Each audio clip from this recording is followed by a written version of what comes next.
when I was 18, somebody introduced me to the world of real estate investing. Yeah, man, that's how I got started in the world of real estate investing. Got 87 doors by the time I was 23, and the rest is history. We have a pretty good success rate. I'd say for our active clients, we've got a little over a 50% success rate, right? Like Tony Robbins says, right? It's never about the lack of resources, it's about the lack of resourcefulness. And so I started asking myself and started asking people around me, hey, what are ways I can buy properties without going to the bank?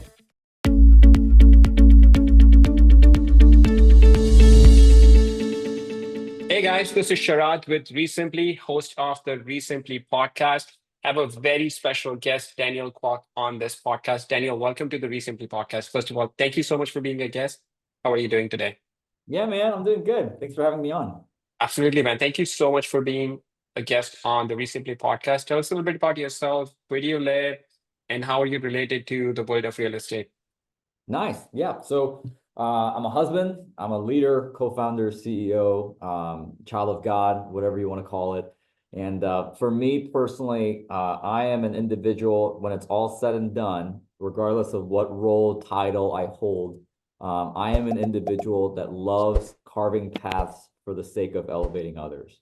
I got Love introduced to that. the world of real estate because I grew up really poor, right? So my family, we immigrated to this country in the 90s, and our first apartment we had, like, you turn the light on and the cockroaches go to the outsides of the room, right? And that was kind of the living situation we were in. And when I was 18, somebody introduced me to the world of real estate investing, which ultimately led me to financial literacy. And for the first time in my 18 years of life, somebody explained to me why our family grew up poor and other families grew up rich.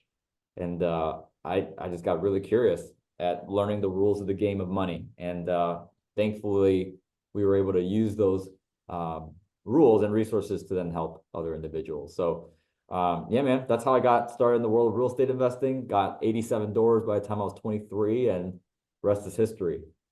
It's awesome, man. Thank you so much for sharing that. Where did your family migrate from? South Korea, South Korea? not Nice. North Korea, South Korea. Not, yeah. And you live in Illinois, St. Charles, Illinois. Is that, where you migrated to, or your family migrated to?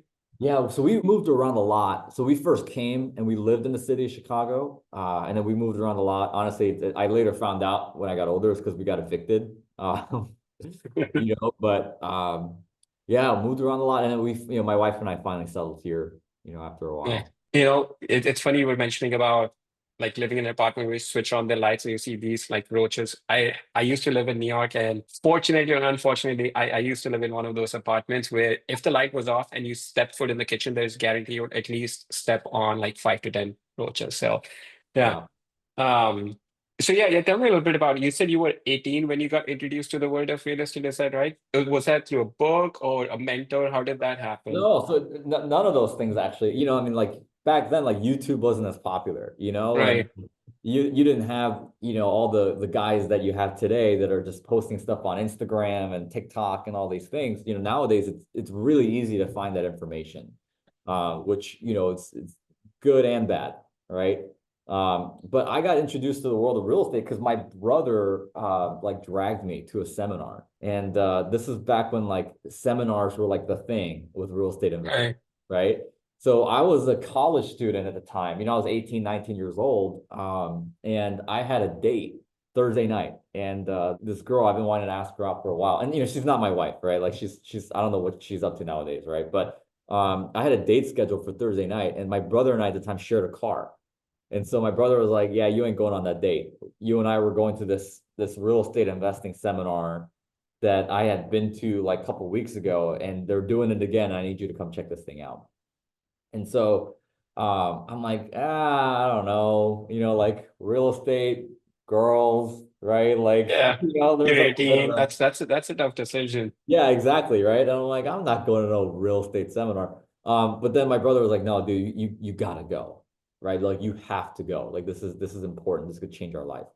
And so I'm like, all right. And so I told the girl, hey, like, sorry, I can't make it. Never ended up going on another date with her, right? Never got rescheduled. But to my brother's credit, I'm really glad, right? Because again, that was the first time where somebody actually sat down and explained to me, and I was part of the audience, right? stuff like what are deductions, right? What's Right. depreciation? Cash flow versus accumulation. Why it's better for you to just buy a 30, 40, 50 unit portfolio that make cash flow $5,000, $10,000 a month and actually build a system of income more so than trading time for money. Right. And I knew the whole adage of trading time for money was used by the multi-level marketing guys to try and pitch, their program and pitch their scheme. But this to me felt different because it's an asset class that have been around for a long, long, long time. Like people have been investing in real estate long before stocks were even a thought. Right. And so I was really intrigued by that, at this idea that, okay, I could generate cash flow. I could build a system. It's something that I can scale. And oh, by the way, it's something that's been around for thousands and thousands of years and will never go away. No matter how good artificial intelligence gets, people will always need a place for their Right. physical bodies. So that's what got me into it, man. And yeah, I've been learning ever since. It's Yeah. like you don't ever No, stop. I totally agree with relate to the real estate asset being very attractive asset. I grew up in India, so there's something about, I don't know if it's an Asian thing or Indian thing, but like just real estate seems like the safest asset to invest in. I feel like that's why I gravitated towards real estate. By the way, I'm assuming elder brother who dragged you to Yeah, this yeah, oh seminar. yeah. That's awesome, man. That's like what a great mentor or like elder brother to have, just to say, hey, forget about the date, this girl that you've been trying to That's ask right. out, right? Yeah, this is gonna get you set for life. You go to the seminar, did you end up like buying their, I mean, when you go to these seminars, they're selling Yeah. their 10, $20,000 program. Like what happened? Like walk me through from Yeah, so there to your first deal. we ended up buying the program, which is like very Okay. out of character for me because I'm typically like if I go to seminars, I'm typically the guy in the back of the room with his arms crossed, Yeah. and I'm like, all right, like what schmuck is Yeah. try to sell me, whatever. But it took a lot of humility for me to kind of go, okay, but this guy has money and I don't. That's I interesting. I think the first step, like I tell any entrepreneur, right? Because for the last 4 or 5 years, Sam and I have been more focused on like business acquisitions than more so real estate. And I tell every entrepreneur, every real estate investor that's starting out, like, look, step one has to be humility. Because if you don't have like self-awareness is impossible to reach if there is no humility. Right. Like that's step one. And so for me, like I had to recognize the reality and what is humility, right? Humility is not downplaying yourself. It's actually seeing yourself in the correct light, right? It's 100%. it's actually recognizing the deepest, darkest truth of who you actually are. That's humility. And for folks who if you have a guy who can run a 4 minute mile, I would actually make the argument it's truly humble for him to just tell people that he runs a 4 minute mile, right? Now, Right. to rub it in people's face, no, right? But it's to have a clear and sane, right? My mentor Glenn Murray will tell you the definition of humility is having a sane perspective on who you are in the world and in the people in the community around you. So we ended up buying the thing, and we were broke at the time, right? Like I had negative $187.65 in my bank account. I had two maxed out credit cards. And so what we ended up doing, my brother and I called the credit card company and we begged them to increase the line on Right. on the limit so that we could buy this thing. And $2,000 was their introductory course. And that introductory course covered how to acquire real estate creatively. It covered tax and legal. It covered a few more things. And the fundamentals of real estate, right? Like what's NOI? How do you calculate cap rate, right? And Right. uh, And what year was this? oh, this was 2014. Yeah, so 2014. Yeah, so YouTube was still kind of like newer thing back then. Like there was definitely wasn't the wealth of knowledge that you have now. So you buy this in 2014, max out your credit card, exactly do opposite of what you were told not to do. yeah. Then yeah, walk me through what happened. This is amazing. So you know what's crazy, dude, is I bought the thing with no, like I didn't even know you could do real estate deals. Like I Right. didn't know this was possible. I thought like, oh, like I have to have money. I have to. So I honestly just bought it because I was like, I'm just tired of being broke. Like Right. if I could just find a way to not be in the same situation 10 years from now, for me, I was like, that's a win. Like I considered that a win. I told myself, you know what? Like, let me just learn. Like, let me just learn, right? Like that's all I want. I just want to learn, right? Which I think a lot of individuals that start out in real estate, their goal is to do a deal. That's the wrong goal to have. Because for me as a coach who's been helping people now for 5, 6 years get started in the world of real estate, like I've seen so many people make career ending decisions because they made a decision based on wanting to do a deal, right? Like they made that their decision driver. And it's when your goal is to simply do a transaction, it's very easy for people to derail you, for people like people who have the most ill intentions or may not have the right motives for you, right? So my goal at the time was just to learn. So like, let me just learn how this all works. And then I could then see things at a 50,000 foot view and figure out an innovative way to do something, which Yeah, it I love didn't that. happen, right? I love that. Yeah. I think just to learn and see, even if this thing is for me or not, you know, Yeah, I think totally. that's another thing. Like people just sometimes jump in and like, I gotta get a deal. I think it just, they come from a point of view of desperation, but you're coming in from a point of view of like curiosity. Hey, let me just learn and see, is there even something here? You know, like if I'm gonna make a life out of it, or, you know, a career out of it, like how do I do that? That's amazing. Then what happened? So you bought this $2,000 course and you're going to school at that time. Did you drop out of school and then just start doing this full time? Are you doing this on the side? Eventually, actually, so we did well enough by my senior year where we were able to drop out, right? Okay. So I was doing the real estate. My brother started a marketing agency around the same time, and thankfully, both of those things were producing enough income where we were able to drop out, right? And at that point, we were making more money than I ever thought was possible, you know. And a lot of people would have the temptation listening to this podcast. Okay, like, well, how'd you do that? I want to get there. I want to get to a point where I want to make more money as possible. Okay, so here's how I personally did it, right? And hopefully my journey will spark or incite something to the core of the viewer or the listener. So what I did, like I mentioned, the first step wasn't for me to do a deal because I'm a big believer in paradigm shifts, right? Like I'm a big believer that the perspective on how you see something will absolutely dictate the outcome and the result of that, regardless of effort, by the way, right? Right. So the paradigm shift that I made was that I noticed everybody who bought this course and was coming to the class, their goal was to do a deal. And I discovered very quickly that the success rate was like very low.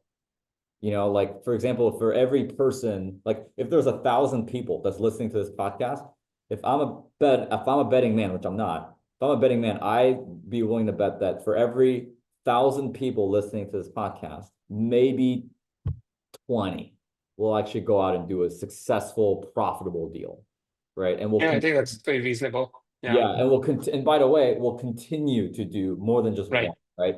So I said, okay, so if people's mental framework is that to do a deal and the success rate is incredibly low, like 2 or 3%, which it was, there was 500 people in this little class that I would go to every single Thursday night, and maybe 10, 15 people would actually do profitable deals. I'm like, okay, then I have to change the way I think. I can't think like they think. I have to think outside the box. So what do I have to do? Instead of thinking, how do I do deals? I thought of how do I create a deal transactional machine, right? So instead of me finding out how do I find leads, I thought of, well, how do I build a system where I get better leads than everyone else? So the way I did that was I found my exit strategy on what I wanted to do. And I got very niche, right? Because I had a mentor who told me, like, look, even in business, like if you want to make $1 million, if you want your company to do $1 million a year in revenue, which at this point, I think all our portfolio companies and my brother and I's portfolio do at least a minimum of 7 figures a year, you have to find one niche, one avatar, one product, and one source of leads, right? Like one way of getting leads and selling, right? One sales process. And then you can get cute afterwards, Right. right?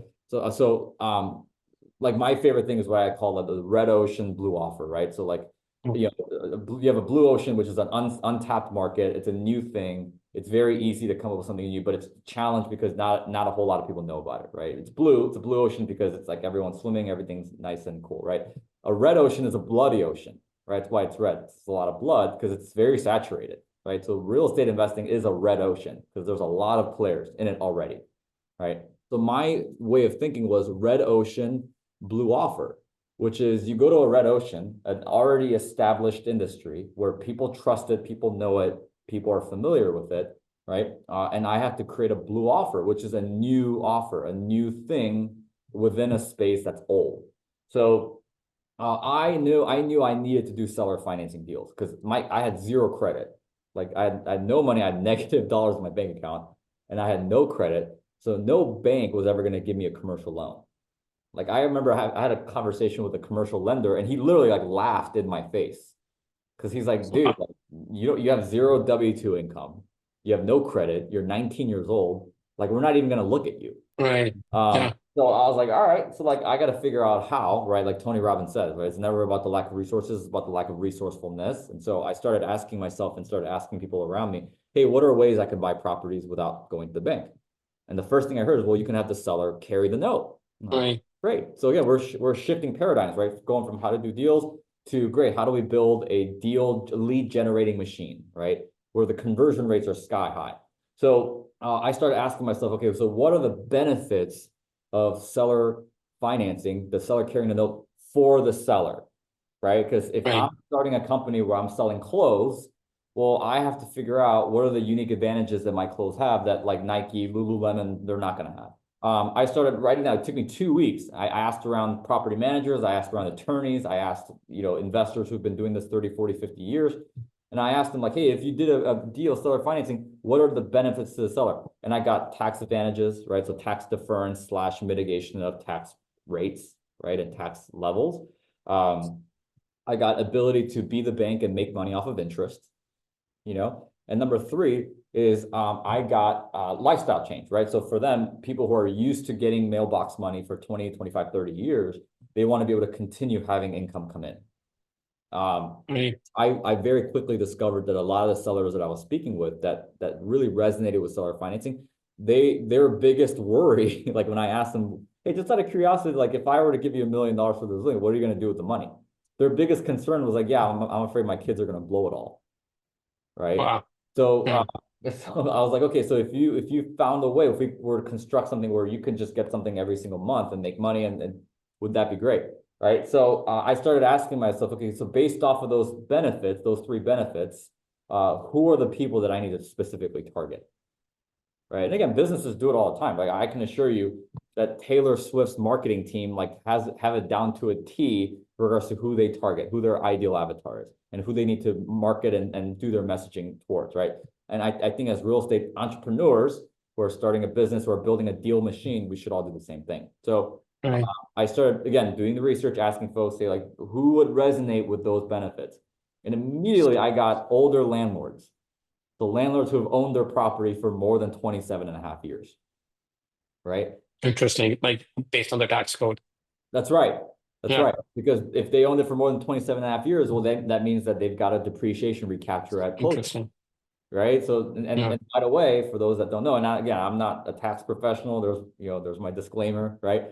But if you own it for more than 27 and a half years, when you have that depreciation recapture happen at title at closing, that's treated as ordinary income tax rate. Right. So ordinary income tax rate during the time was like 37%. And not only that, but these older landlords, they bought their buildings 30, 40 years ago. All right, well, they have a pretty big capital gains tax bill too. So I was like, okay, sweet. So now I found a way to have the thing that I want also be the thing that they want. So then I started asking myself, okay, so how do I market to older landlords?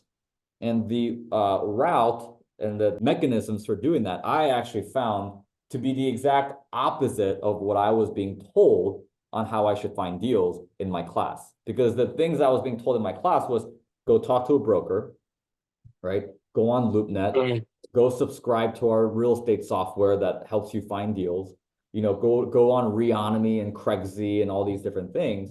And when I was asking a lot of the older folks, hey, like if you own the building for 30 years, how would I market to you? What would be Right. the most ideal way for me to reach out to you? And they said, call me, right? Interesting. And so I started marketing to these individuals the way that they want to be marketed, right? So the golden rule is treat people the way you want to be treated. The platinum rule, as they say, is treat people the way they want to be treated. And so I started doing three things. Number one, I started looking for newspaper for rent ads, right? Interesting. For rent listings in newspapers. I started driving around 3 hours every single Saturday morning, and I would call for rent signs because older folks, not to stereotype, right? But they're typically going to be a little bit more resistant to technology. So I Yeah. knew that if a 68-year-old landlord wanted to sell their building, they're more likely to put up or rent the building, right? Like they have a unit that's vacant.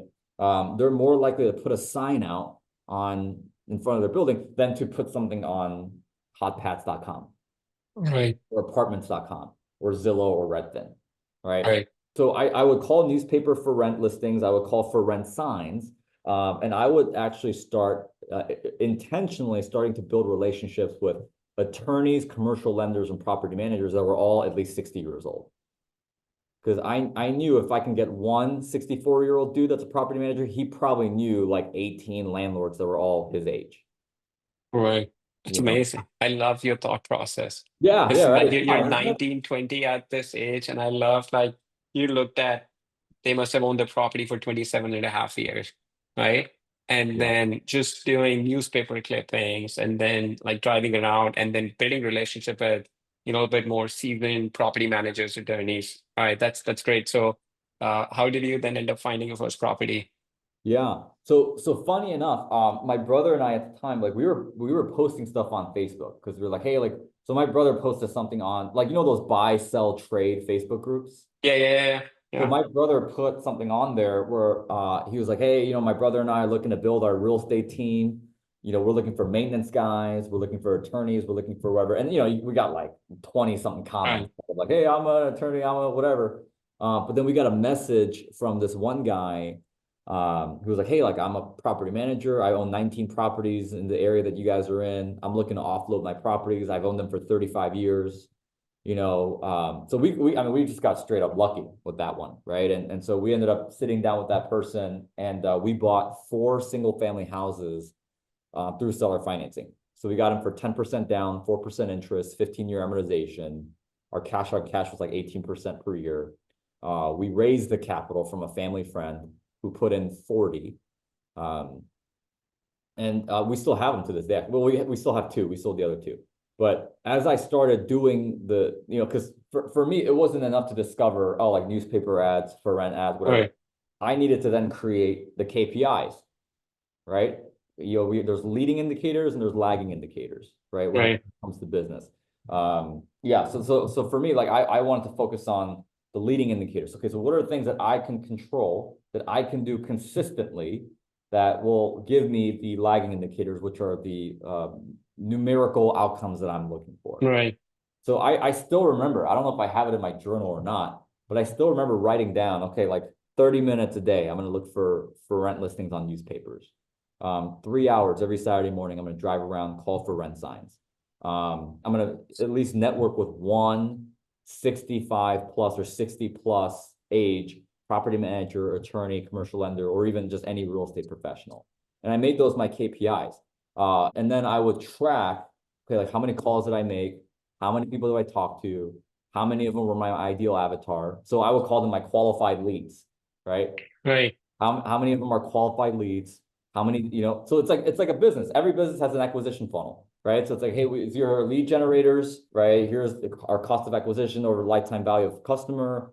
Here's our conversion rates on each of, and here's our closing ratio, the final, and here's our onboarding status, right?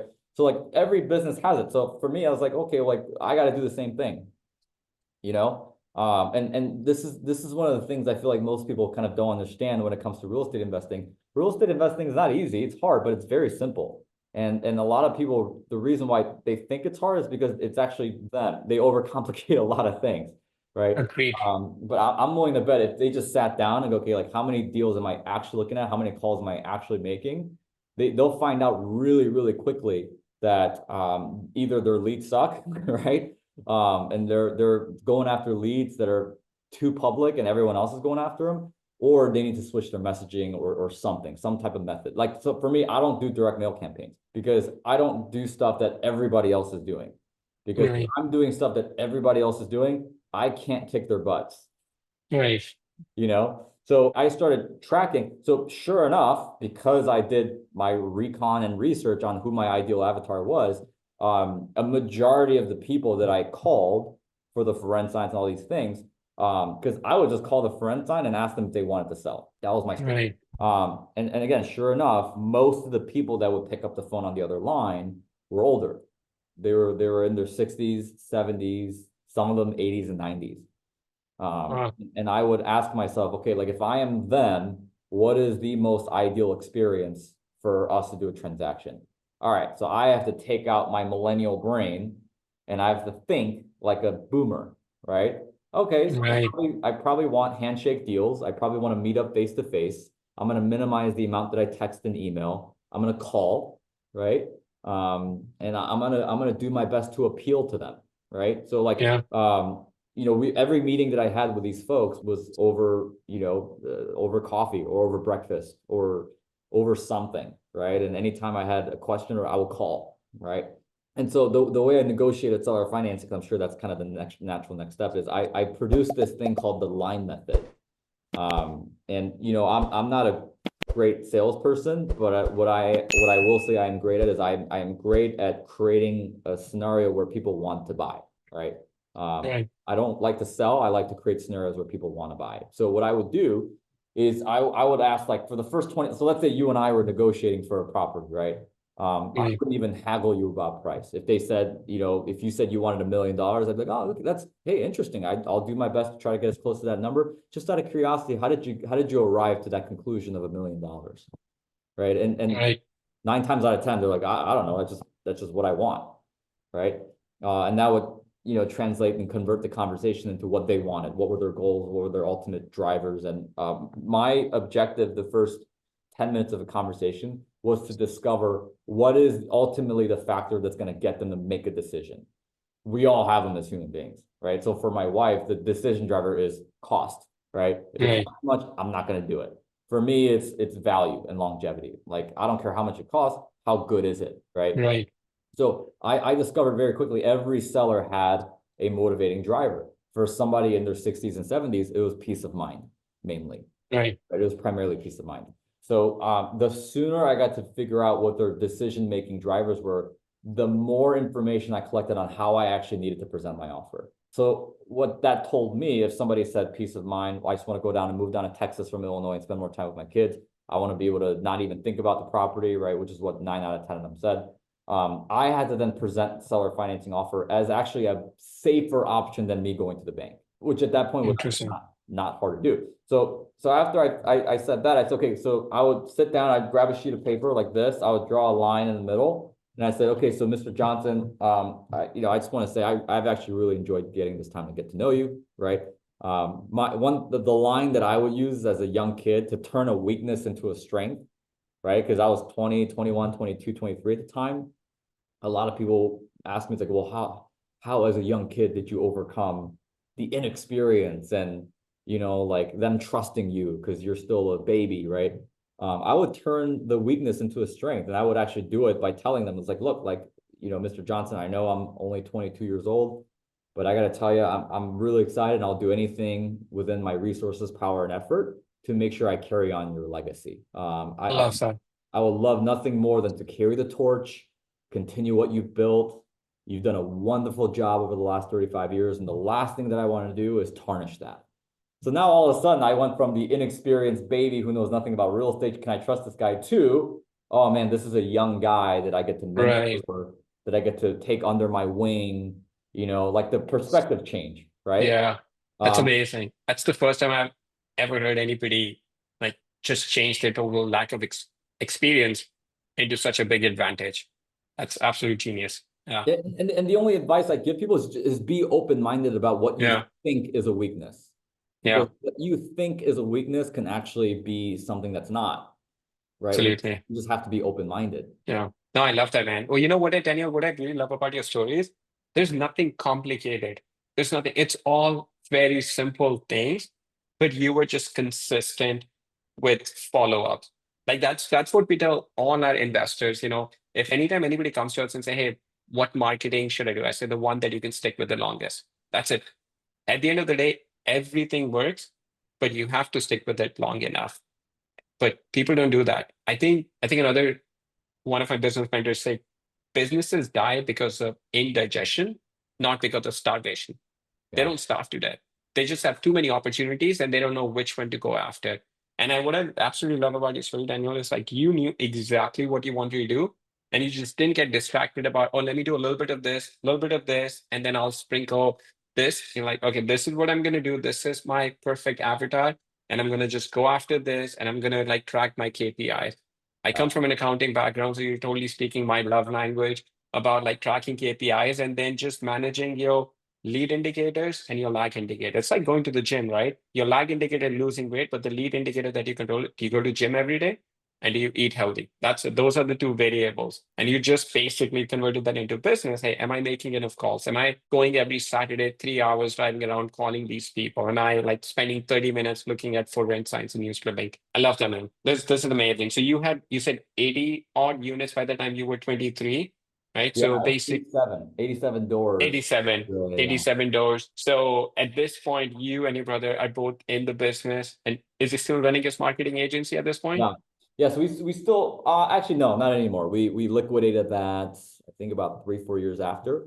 Okay. Um, and so I mean I wouldn't say I got bored of real estate, right? But like for me, I got more interested in acquisitions because I love thinking strategically, big picture, like, hey, how do we change, how do we be disruptive and change things up and innovate, right? So when I was doing real estate deals, it was fun because we were doing stuff that nobody else was really doing, right? So like, I mean, even during the due diligence process, I would walk the building and and pretend to be a maintenance guy for the property management company, and I would ask the tenants, it's like, hey, like, what are some things you guys wish you had here? And so there was one time I bought a 24 unit building. It was a Class C building, and Chicago, it gets cold, right? It gets like -18, -20 sometimes, and I would ask these guys like, hey, like what are some things you wish you had here? And some of the things I heard from the tenants were, yeah, like we have to drive 15 minutes to go to the laundromat, pay $3 a load, and when it's -18, -20, it's really challenging. So we put in like new sets of washers and dryers and made an additional like 25 grand a year in cash flow just from that. Wow. Um, Just by asking. just by Good asking, problem. Yeah. right? And like just being observant, right? Like so Yeah. there's another 36 unit building that we bought. We noticed that a lot of them were just going to a local self-storage facility. And we noticed that there was a lot of room in the laundry, like where the laundry room was. I'm like, great, let's just build 5, like just really quick storage units. And we charged $100 per unit. And we ended up making an extra $6,000 in cash flow a year just from that. Wow. And so That's amazing. investors loved working with us because we were really good at minimizing risk, but where our Right. bread and butter was figuring out creative ways to increase revenue without increasing. Right. Because I mean, nowadays you're getting all sorts of people who are like, they're renting out by the room, renting out by the bedroom, renting out by the bed, right?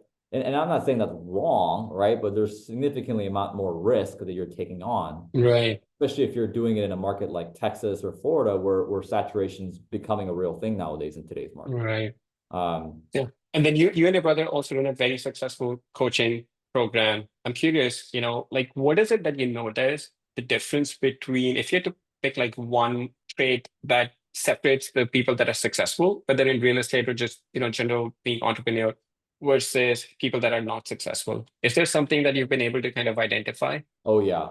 So my successful, because we have a pretty good success rate. I'd say for our active clients, we've got a little over a 50% success rate, That's incredible. which means like half That's the students are doing profitable, like real profitable deals, right? right.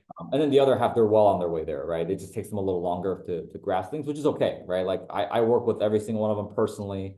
In fact, we don't take on any more than 8 per month because any more than that, I feel like I wouldn't be able to give them the attention that I'm wanting to give them. But the biggest difference that I've noticed in students who really get it and find success pretty easily, I'd say, and pretty quickly and efficiently, is they have a longer term view. So here's what I mean by that is if I ask a student to make 50 calls a week to sellers, there's automatically going to be resistance and there's going to be uncomfortability because it's something they've never done before. What if I fail? What if I get rejected? What if I get cussed out, right? Which has happened to me many times, right? And here's what I've ultimately discovered is that there's discomfort in that. So usually what I tell students is 2 things. Number one, it's okay to be uncomfortable. It's something you've never done. It's new. I get it. Know that after 4 or 5 weeks, it won't feel uncomfortable to you because you've already done it. You know what to expect. Number 2, this is one of my absolute favorite quotes. And the quote goes, the discomfort that you feel today trying to do the things that you know you're supposed to do is nothing compared to the pain of regret you'll feel later on by not doing the thing that you know you're supposed to do today. Right. I love that. Yeah. And I can tell you're a quote guy, man. You quoted two quotes earlier that I'm like, wow, that's really good. I'm gonna write that down after this episode's done, you know. But it's true, right? And you can apply that to real estate, you can apply it to marriage, right? Like there's things for me as a husband today that like, oh my gosh, I don't want to say that I'm sorry. Like, Yeah. I don't want to admit that I'm wrong. You know, if my wife need like, oh my God, I don't want to go the extra mile and stop by the store and pick up flowers and chocolates for her sometimes, right? But Right. for me, marriage is something that I see that I know I need to invest into. Eventually, I'll have that same mentality with kids. I have that today with the 50 to 60 team members that we have in the Kwak with those organizations. There's things that as a co-founder and CEO that are uncomfortable to me, like receiving feedback and criticism on how I am as a leader, right? Right. But I know that the discomfort that I feel today is pales in comparison to the pain that I may feel later on of divorce or my business going down, right? Like another favorite quote is that that innovation happens in every single industry. It's just whether or not the leaders allow it to happen. Yeah. Right? So like I was telling a buddy of mine yesterday, it's like I guarantee you that Blockbuster had the opportunity to buy Netflix, to buy whatever, but they weren't open-minded enough. Right. Like I guarantee you there were people within that organization, they were like, man, this Netflix thing's coming. We got to be ready. We got to do something. And the leaders were like, nah, we'll be all right. So I would say to answer your question, like that's the one thing, like the students that really do succeed, like they understand, hey, like this comfort's okay. If anything, this is nothing compared to the pain of regret that I'll feel potentially in 5 years, 10 years, 20, 30, 40 years. Nice. I love that, man. All right. So looking ahead, like next 3 to 5 years, what does the future look like for Kwak Brothers? Like, what do you guys see yourself doing? Like, just go deeper into the path that you're on, or just go into different industry? Yeah, so we're going to continue to scale our businesses that we have. We've got 7 portfolio companies, 3 that we operate on a day-to-day basis, and then 4 that we have more of a passive ownership of, but we still kind of help, and we're on the board. We help. So my thing is 2 things. Number one is I really want to be intentional about investing in people, right? Like I have 2 mentors who are absolute killers of what they do, right? So one of them is a guy named Jim Nordstrom, whose family founded Nordstrom Brands. And then I have another named Joe Rankin. So, there's a company that we all know called Top Golf, right? So he was the CEO of Top Golf for 5 years. He took it from small shop in Manchester to what it is today, right? And one of the things I've always heard from both of them is invest in really good people, right? And help them grow, give them feedback, build relationships with them, put them in positions to succeed. And for you as a CEO visionary, it's your job to create the platform for them to just simply win, right? So I want to do that. And then I'm actually getting back into real estate because there's a lot of things that's happening in the market that have kept me out for about 6-7 years. A lot of it just being competitiveness, right? I mean, like every brother or sister, cousin has started a syndication fund the last like 7 years, right? And like it's kind of been overrun, and a lot of those guys, in my opinion, haven't put really good long-term deals together. So I see a lot of good opportunities coming the next 2-3 years for real estate investors, especially long-term real estate investors. So I like to take advantage of that. So I'm actually back into the real estate world. Do you see a blue ocean there, or do you still the same approach, red ocean, blue offer? Yeah. I think opportunities are going to present themselves that people have been waiting for a long time. Like if you see what's happening, what's starting to happen with multifamily, especially Class A inventory, right? I mean, like I feel like that's all people have built the last like 5 years is Class A multifamily. Any value add project that any syndication fund has overtaken, it's always been converting a Class B to a Class A. And they've been able to get away with that because of the small amount of inventory in the housing market, right? So a typical healthy housing market will have 1.1 to 1.3 million active listings. Even as of this past quarter, we're only at like 700,000. Before then, we were 400,000. We're looking at 2021, 2022. But now if you look at what's happening with single family home development, especially in areas where syndications are very competitive over, so places like Texas, Oklahoma, Tennessee, Carolinas, Florida, They're now actually, we're now building more single family housing units than ever before. And most of those Yeah. are, so I don't think the Class A owners will be able to sustain the rental growth that they're wanting for the next 2-3 years. It's really disappointing because when I'm looking at offering memorandums and I'm seeing executive summaries of syndications that are pitching deals, a lot of them are still anticipating a 15% growth, 10% growth, 8% growth over Right. 12 months. And I just don't think it's there anymore. Right. I mean, if you look at multifamily development and single family development, over the last 6 months or so, right? Because that's what predicts absorption rate 3 months from now or 6 months from now. We're at record highs, right? Like the previous record was Q1, Q2 of 1974, if I'm not mistaken, or 73. It's one of those two. And we're building more, both categories than that time. And funny enough, Q3 in the same year, there was a recession that occurred, right? So like, I don't know if that indicates anything. I don't know, but yeah, so for me, I predict a good amount of opportunities that will come, and I'm starting to see deals, in Texas that are actually decreasing in rent. I had a student who brought a deal to me yesterday, and rents for this 10 unit ended up going from 977 on average to now 873 on average over just Oh, that's a pretty significant drop. yeah, and he's in Texas. Wow. Supposed to be one of the hardest housing markets. Yeah. So I'd say for Interesting. people that are still wanting to do deals, I'm personally looking at Midwest. So I'm actually going back to local deals.